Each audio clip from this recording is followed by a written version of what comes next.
Hello everyone.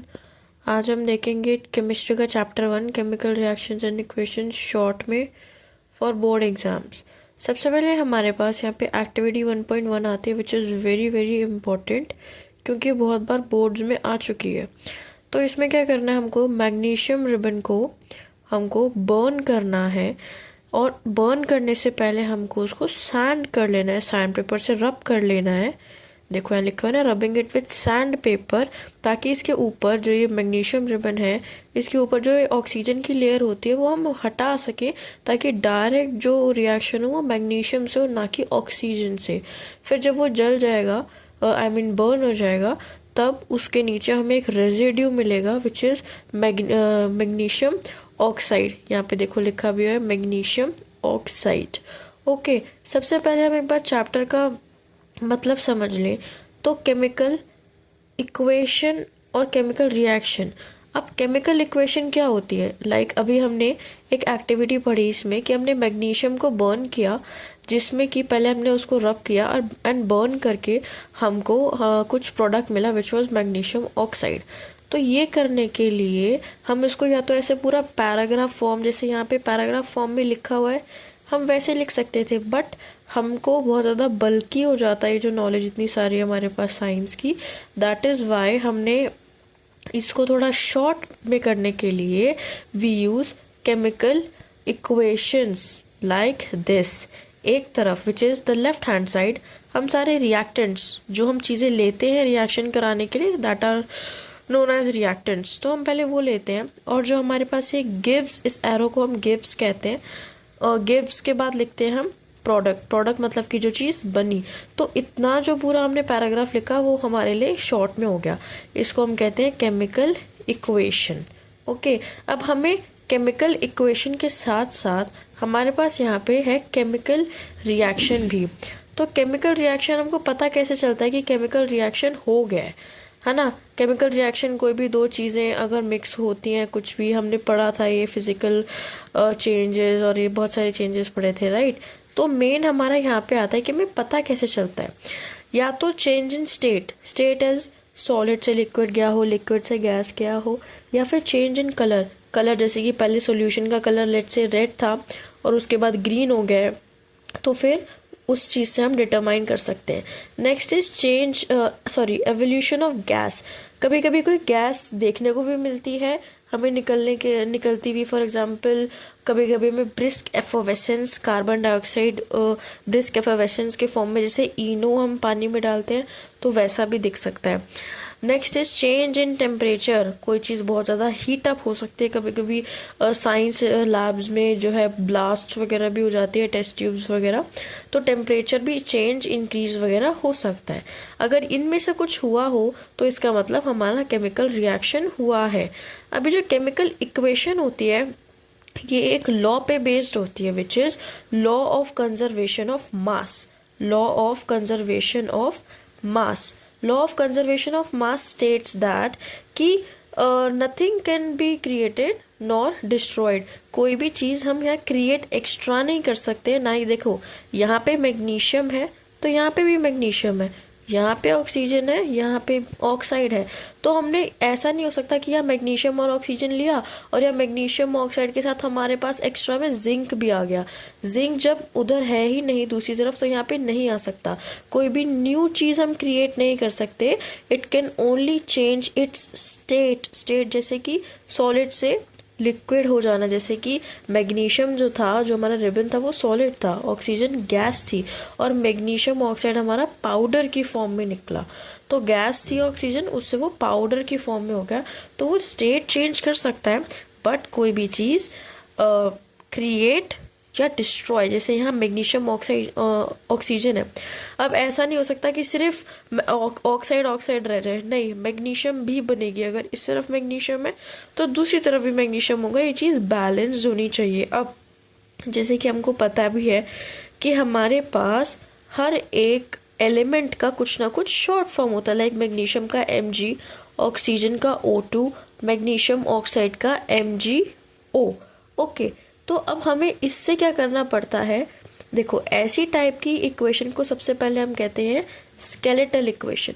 Skeletal equation का मतलब होता है जो बैलेंस नहीं है, it is air is a skeletal chemical equation. That means कि ये बैलेंस्ड नहीं है। अब हमें पता कैसे चलेगा कि ये बैलेंस्ड नहीं है? देखो यहाँ पे हमारे पास हमको काउंट करना है। रिएक्टेंट साइड पे मैग्नीशियम 1 है एंड प्रोडक्ट साइड पे मैग्नीशियम 1 है। रिएक्टेंट साइड पे ऑक्सीजन 2 है लेकिन प्रोडक्ट साइड पे ऑक्सीजन 1 ही है। तो यहाँ पे हमारे पास एक ऑक्सीजन कम है, इसके लिए हमको यहाँ पे बैलेंसिंग करनी पड़ेगी। बैलेंसिंग करने के लिए हम जो हमारे पास कोफिशिएंट्स है यहाँ पे आगे ये वाली जो प्लेसेस है 1, 2 एंड 3 हम इधर ही काम कर सकते हैं। हम इधर ऐसे नीचे ऐसे नहीं कर सकते कि MgO यहाँ पे 2 लगा दिया। No, we can't do that. वो बैलेंसिंग की पूरी एक अलग वीडियो है। अच्छा, उसके बाद हमारे पास यहाँ पे बैलेंसिंग का पूरा प्रोसेस समझा रखा है, बहुत लेंथी प्रोसेस है जिसके लिए एक अलग वीडियो है, तो प्लीज़ आप एक बार वो जाके चेक कर लेना। बाकी मैंने आपको थोड़ा शॉर्ट में बता दिया है। Coming to our final next topic, which is about these equations. Okay, these equations like CO2 plus H2O plus in the presence of sunlight and chlorophyll. Look, अभी हमको पता है कि ये रिएक्टेंट साइड है, हमें ये भी पता है कि ये प्रोडक्ट साइड है, हमें ये भी पता है कि जो ये 6, 12 ये सब लगा रखा है ये अपने बैलेंसिंग के लिए लगा रखा है।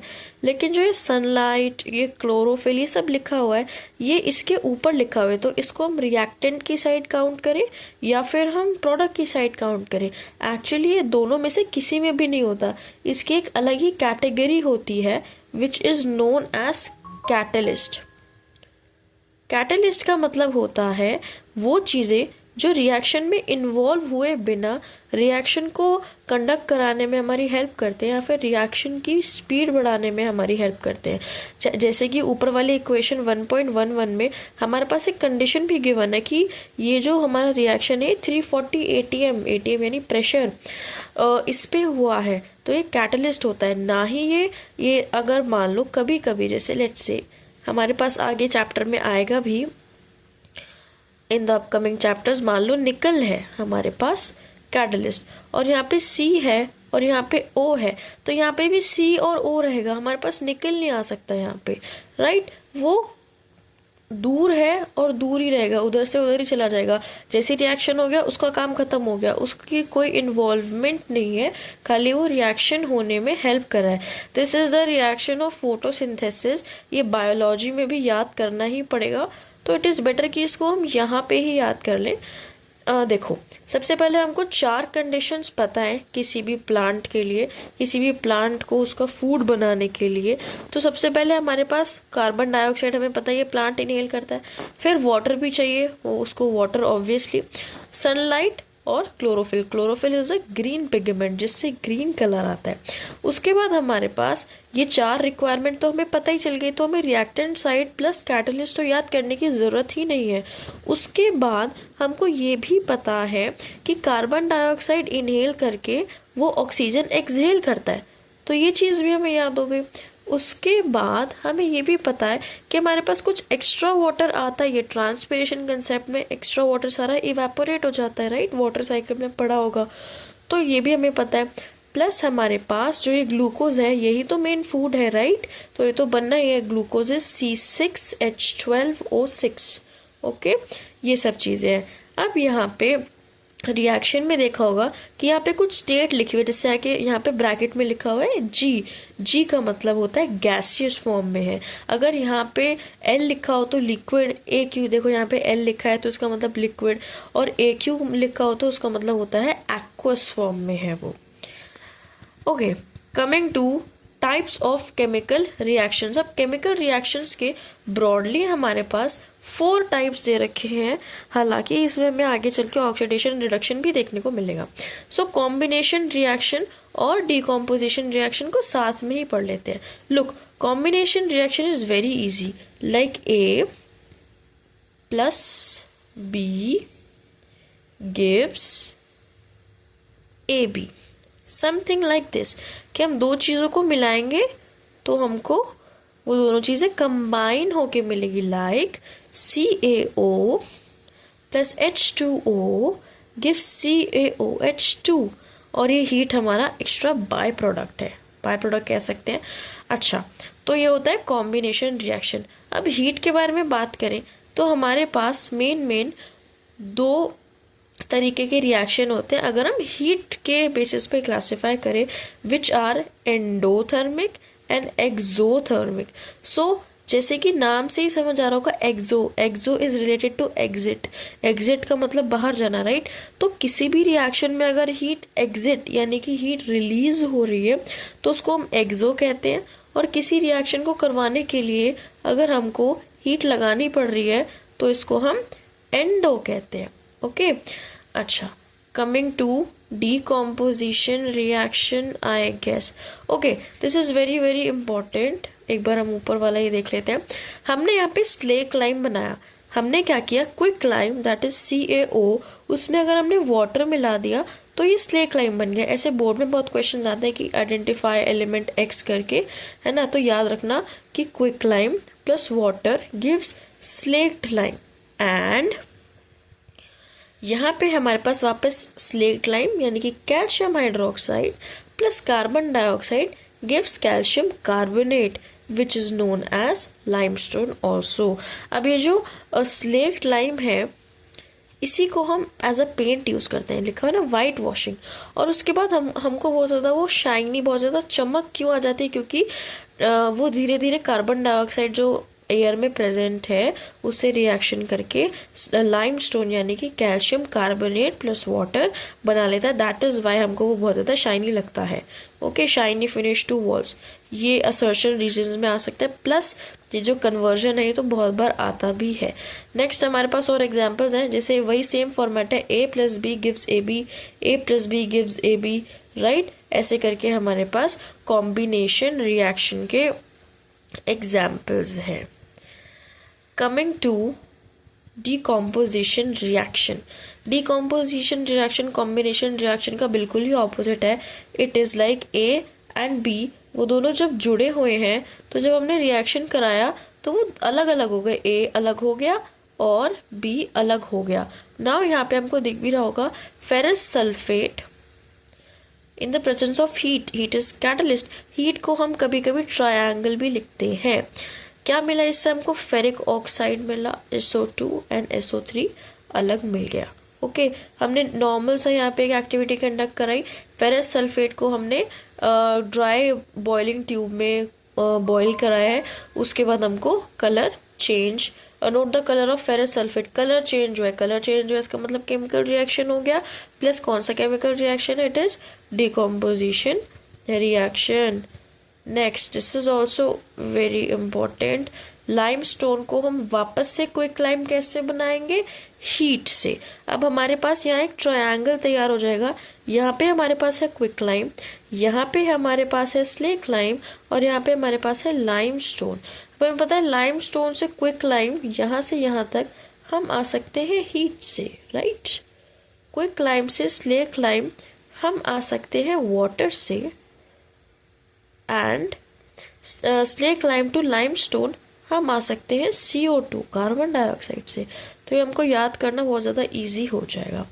Next we have another activity which is take 2 grams lead nitrate powder in boiling tube, hold the boiling tube with pair of tongs and heat it over flame। Same हमने यहाँ पे हीट करा है, अब हमने हीट इस तरह provide करी है, that is why it is known as endothermic reaction.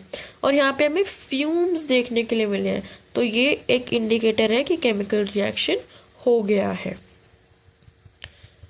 Next we have lead nitrate. Lead nitrate में हमने हीट दी है, that is why it is endothermic, और ये किस में बन गया है, लेड ऑक्साइड में बन गया है, नाइट्रोजन डाइऑक्साइड में बन गया प्लस ऑक्सीजन।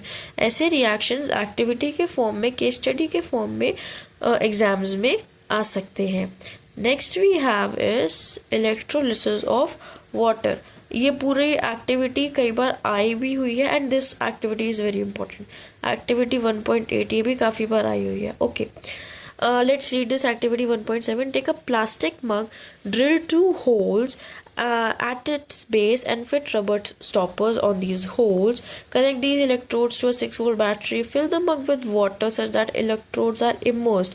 जैसे जैसे हमें ये सेटअप दिख रहा है वैसा वैसा सेटअप ही हमको लगाने के लिए बोला है. एंड यहाँ पे हमको few drops of sulphuric acid भी डालने के लिए बोला है. जैसे ही हम करंट को स्विच ऑन करेंगे तो हमें बोला है कि थोड़ी देर के लिए अपैरेटस जो हमने पूरा सिस्टम बनाया है इसको थोड़ी देर छोड़ दो. एंड यहाँ पे बबल्स हमको देखने के लिए मिलेंगे. ये देखो यहाँ पे बबल्स दिख भी रहे हैं. दिस इज एन इंडिकेटर कि यहाँ पे हमारे पास एक्टिविटी जो है केमिकल रिएक्शन जो है वो हो गया है. अच्छा, यहाँ पे हमारे पास बहुत इंपॉर्टेंट आता है गैसेस आइडेंटिफाई करना. अब यहाँ पे लिखा हुआ है take these gases one by bringing a burning candle close to the mouth of the tube. यहाँ पे क्या करना है, हमको 2 ही गैसेस आएंगी 10th क्लास में आइडेंटिफाई करनी. One is hydrogen and another one is CO2. अब हाइड्रोजन क्या होता है, हाइड्रोजन में आती है पॉप साउंड जब यहाँ पे हम कैंडल ले आते हैं इसके पास. अब पॉप साउंड तो कार्बन डाइऑक्साइड में भी आती है, लेकिन डिफरेंस इज जब हम कार्बन डाइऑक्साइड को लाइम वाटर से पास कराते हैं तो the lime water turns milky. तो इसमें हमारे पास 2 चीज़ें हैं, एक तो pop sound plus lime water test. लेकिन इसमें हमारे पास सिर्फ पॉप साउंड है. लाइम वाटर को में से अगर हम हाइड्रोजन गैस पास कराएंगे तो वो मिल्की नहीं होगा. ओके, सो हमारे पास ये दोनों चीज़ें हैं. तो इसके लिए हमको रिएक्शंस याद करने पड़ेंगे क्योंकि हमें पता होना चाहिए कि कौन सी गैस निकली है. क्योंकि अगर वो बर्निंग कैंडल क्लोज लाने के लिए बोले तो पॉप साउंड तो दोनों में ही आएगी. हम डायरेक्ट नहीं बोल सकते कि हाइड्रोजन है या फिर कार्बन डाइऑक्साइड है, क्योंकि लाइम वाटर टेस्ट जनरली हमारे एग्जाम्स में नहीं कंडक्ट करवाया जाता. लाइक वो लिख के नहीं देते कि लाइम वाटर टेस्ट कंडक्ट करा के ये रिजल्ट आया. ओके, वो सिर्फ बर्निंग कैंडल का ही बोलेंगे कि क्या होगा या कैसे आइडेंटिफाई करेंगे. Next we have is decomposition reaction, जिसमें सिल्वर क्लोराइड अंडर सनलाइट जो है वो 2 पार्ट्स में हो गई है, एक सिल्वर और एक क्लोरीन. इसी वजह से इसका कलर जो है वो ग्रे हो गया क्योंकि silver is of grey colour. Same चीज हमने सिल्वर ब्रोमाइड से भी करी. सिल्वर अलग, ब्रोमाइड अलग हो गया. Okay, the above reaction are used in black and white photography. अब ये क्वेश्चन भी आपसे आ सकता है कि ये ब्लैक एंड वाइट फोटोग्राफी लिख के दे देंगे, फिर बोलेंगे कि कौन सा इक्वेशन है, तो ये वाली इक्वेशन है. Okay, next we have is displacement reaction. अब डिस्प्लेसमेंट रिएक्शन को अच्छे से समझने के लिए हमको चैप्टर 3 का रिएक्टिविटी सीरीज जो है वो हमें पूरी अच्छे से पता होनी चाहिए, तब हमको बहुत हेल्प होती है इसको करने में. क्योंकि यहाँ पे एक्सप्लेन मैं आपको कर देती हूँ. रिएक्टिविटी सीरीज जो है केदार, ऐसे याद कर सकते हैं हम, केदारनाथ का माली ऐसे करके. अब जैसे के है हमारे पास पोटेशियम, Na है हमारे पास सोडियम, ओके, Ca है हमारे पास कैल्शियम. अब कैल्शियम जो है मान लो हमारे पास यहाँ पे कैल्शियम है और कैल्शियम के साथ कोई ए चीज जुड़ी हुई है. अगर मैंने कैल्शियम और ए में लेट से मैंने यहाँ पे पोटेशियम रख दिया. अब पोटेशियम ज़्यादा ऊपर है, जो ज़्यादा ऊपर होगा वो ज़्यादा रिएक्टिव होगा. तो ये ज़्यादा रिएक्टिव है तो ये क्या करेगा, जो ये ए है ये कैल्शियम के साथ चला जाएगा.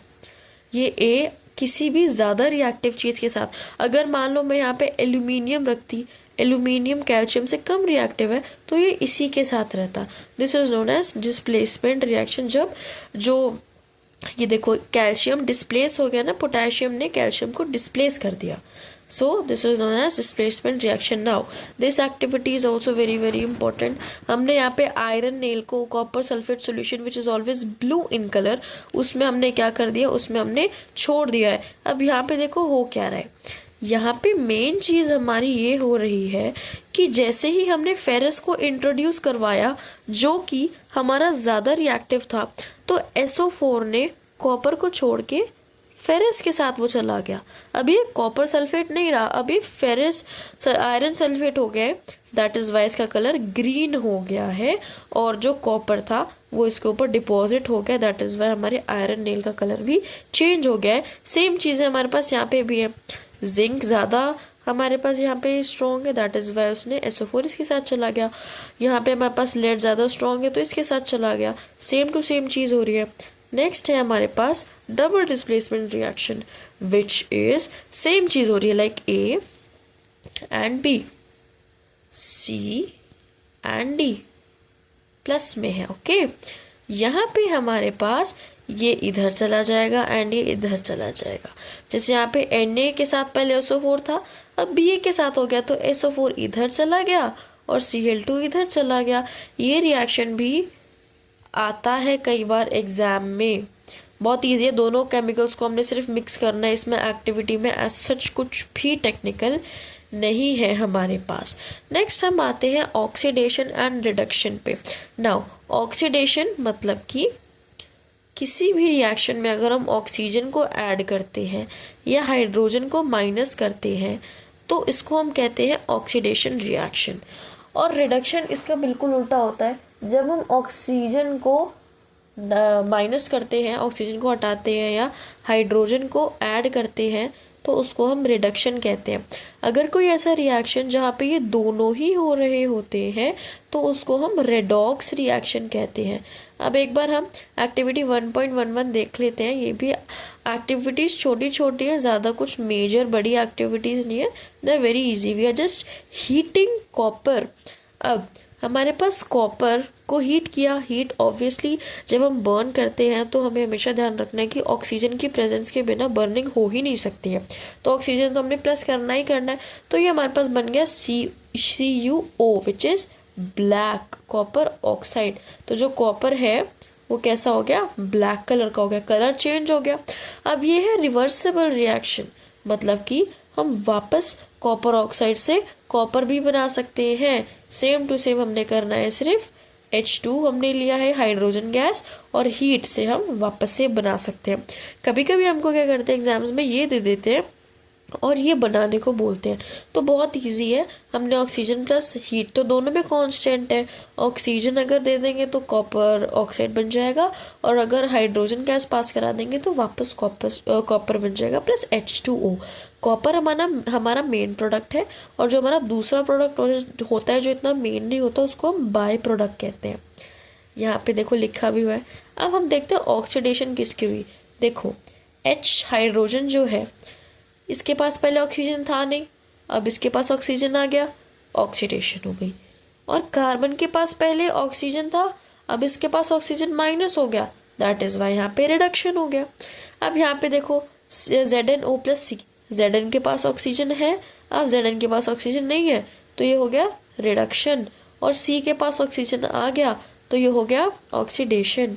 MnO2 और 4HCl, अब Mn के पास पहले ऑक्सीजन था अब चला गया तो इसको हो गया ये रिडक्शन, और H के पास पहले क्लोरीन था ऑक्सीजन नहीं था और यहाँ पे ऑक्सीजन हमारे पास आ गया तो ये हो गया हमारे पास ऑक्सीडेशन।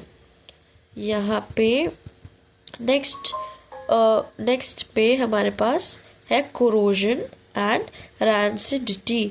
हमारे पास रेडॉक्स रिएक्शन की डेफिनेशन NCERT में भी लिखी हुई है। ओके, अच्छा आगे चलते हैं। Next we have corrosion. Corrosion का मतलब होता है कि जब मेटल मॉइस्चर और ऑक्सीजन से बहुत ज़्यादा एक्सपोज्ड होते हैं तो उनका कलर चेंज हो जाता है, प्लस उनकी स्ट्रेंथ भी कम हो जाती है।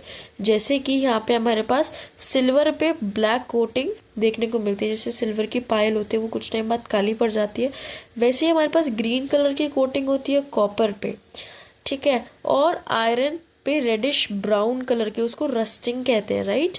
रेडिश ब्राउन कलर का हमारे पास कॉपर पे कलर आ जाता है, this is known as corrosion. Okay, अच्छा, और ये टार्निश भी हो जाते हैं। टार्निश का मतलब होता है चमक चले जाना।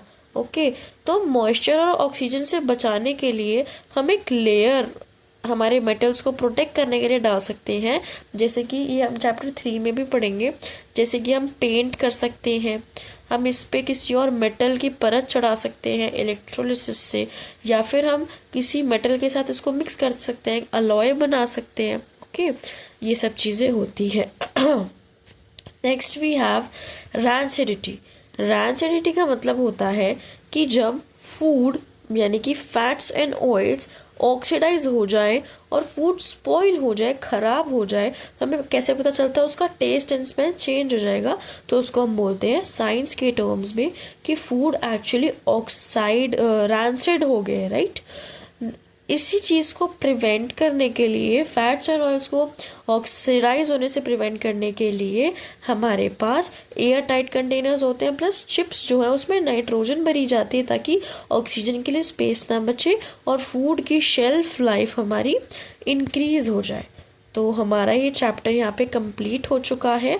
For the reactivity series and for the video of balancing please आप चैनल विजिट कर लेना, उस पर इसकी अलग से वीडियो है। और इस चैप्टर की एक्टिविटीज़ भी बहुत ज़्यादा इम्पोर्टेंट है, एक बार सारी आप एक्टिविटीज़ भी देख लेना। Thank you.